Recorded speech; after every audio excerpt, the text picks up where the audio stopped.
Many of us were trained in this notion that we have to generate businesses that are phenomenally consistent. Everything has to be locked down, buttoned down. We have to systematize everything. And once we lock in on the system, we just have to repeat it, repeat it, repeat it. We have to create those repeatable processes. We have to glean out and lean out everything in the business that doesn't operate that way. And that really was the evolution, I think, of great service over time. You look at the movements to consistent processes or assembly lines or automation to reduce some of the repetitive manual activities. And you see that as a pretty strong trend. But today, with the incredible speed of change, many people have started to move to agile design. And the notion that rather than create it once and repeat it forever, really, you're creating it in a constantly evolving, iterative way. And rather than loving our darling processes, we have to almost kill the darling processes in lieu of the needs of now. So the kind of evolution of this in terms of what is it that we need to do in business is really, I think, 4 very simple activities and a constant willingness to do them. So one is to listen. Listen to the environment, to the stated needs of your employees and your customers, and be able to say, patience, what is it that you're needing? And when I'm talking about listening, I'm not just talking about listening with my ears. I'm talking about listening with my eyes. I'm listening to their behaviors and as they anticipate service, as they're engaged in service. I am observing what they're bringing in, what devices they're using in the environment. I am constantly thinking about what is happening for all of us beyond what's happening in the context of my business. And as I listen, I start to imagine. And I say a very, I think, powerful 2 words in business is, what if we, what if? What if we were to try something to move us a little closer to what I'm hearing? What if? So the what if space can be what if on an iterative basis, and we'll talk about that, or it can be what if in a grand leap.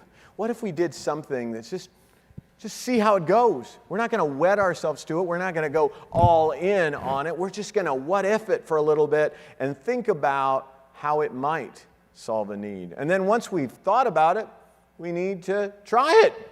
Hey, let's see how this goes. Let's not do anything wild and crazy. I was in this iterative design process with Starbucks, and it was at a time in history when we knew technology was going to come into the cafe. We just didn't know how it was going to come in the cafe. We were paying all kinds of attention to trends and things that were happening. And we saw that people were downloading and burning songs thanks to Apple at the time. And they were paying 99 cents to do it. They were also using Napster to steal music. There was all kinds of things going on. We thought, well, let's try something. What if we could create a listening place inside of Starbucks and let coffee be the backdrop to your experience and discovery of music? Wouldn't that be awesome? And so we opened a few Hear Music places around the country. One in Austin, for example, called the Hear Music Bar. You'd come in, you'd sit down. There's a giant screen there, and you could put on these really grimy headphones that everybody else had been wearing. And you could sit there, wait for your barista to bring your venti latte, and you could pick songs, create a playlist, listen for free while you're in the environment, hopefully drink lots and lots more of the latte. And then you'd love the list that you created so much that you would then ask the barista to burn it onto a CD. What a concept that is in retrospect, a CD. And you would then be able to take it home. 99 cents a song. What an awesome try, don't you think? It failed so incredibly miserably. It was just traumatic to see how bad it failed. At the same time, we thought, well, maybe we'll try something different.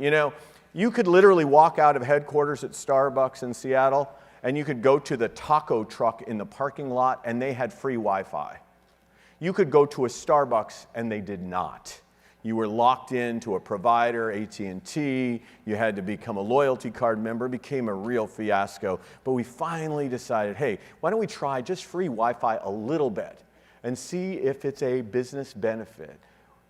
Amount of time spent in the cafe environment was substantially longer with free Wi-Fi. We could understand people's device use. We could get easier willingness for people to share and download material that we were curating for them. was crazy good. So now I can tell you Starbucks has as good a Wi-Fi as that taco truck.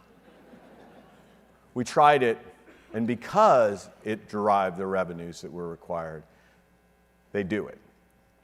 And that really is the iterative design process. But many of us are so unwilling to imagine or try because we have done it and it worked the way we've done it, for goodness sakes. Hello? Why would I go and do something stupid like that? Well, because you're not going to go all in. You're going to go all imagine. I'll imagine for the customer, I'll imagine for the patient, I'll imagine for the employee. I will enter that space. I am a leader. I am a visionary. A visionary has vision that has imagination attached to it. Innovation is the ability to say what if and create value. Innovation isn't just invention. I could go in my basement and put duct tape on PVC pipe and invent something that has no utility. But if it serves a patient need, that's patentable.